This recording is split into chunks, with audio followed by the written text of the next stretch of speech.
नमस्कार दोस्तों, कहानी भारत की विशेष प्रस्तुति में आपका स्वागत है।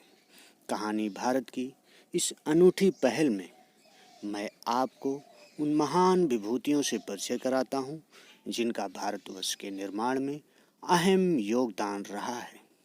आज की कहानी में मैं आपको कहानी सुनाऊंगा भारत के महान सुपुत्र आचार्य चाणक्य की।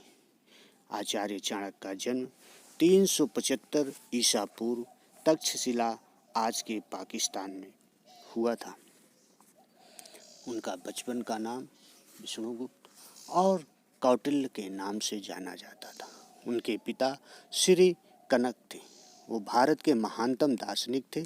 वो एक महान और कुशल राजनीतिकार और अर्थशास्त्री थे।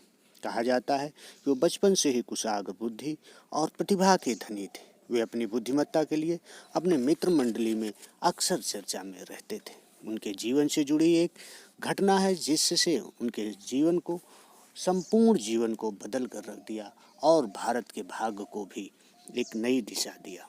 कहा जाता है विदेशी आक्रमणकारियों के खतरे को भांपते हुए वह एक बार नंद राजवंश के राज दरबार में गए। वो राजा को राज्य में मंडरा रहे खतरे के बारे में अवगत कराना चाहते थे, लेकिन कामवासना मनोरंजन में लिप्त राजा उनकी एक न सुने और उन्हें मूर्ख पंडित कहकर आदि उपनामों से उन्हें अपमानित किया और दरबार से बाहर फेंक दिया। तभी उन्होंने एक संकल्प किया कि जब तक इस राजा को ये गद्दी से उतारकर एक महान शासक को इस गद्दी पर नहीं बैठाएंगे, तब तक वो अपनी चोटी नहीं बांधेंगे।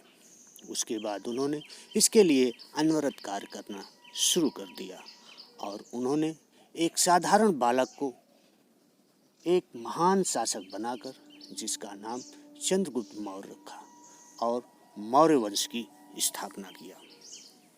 वो उनके गुरु और पथ प्रदर्शक बने रहे। वो एक महान डिप्लोमेसी और कूटनीतिकार थे। ये उनके कूटनीति का ही हिस्सा था कि उन्होंने चंद्रगुप्त को सेल्यूकस की पुत्री से विवाह करने के लिए राजी किया था।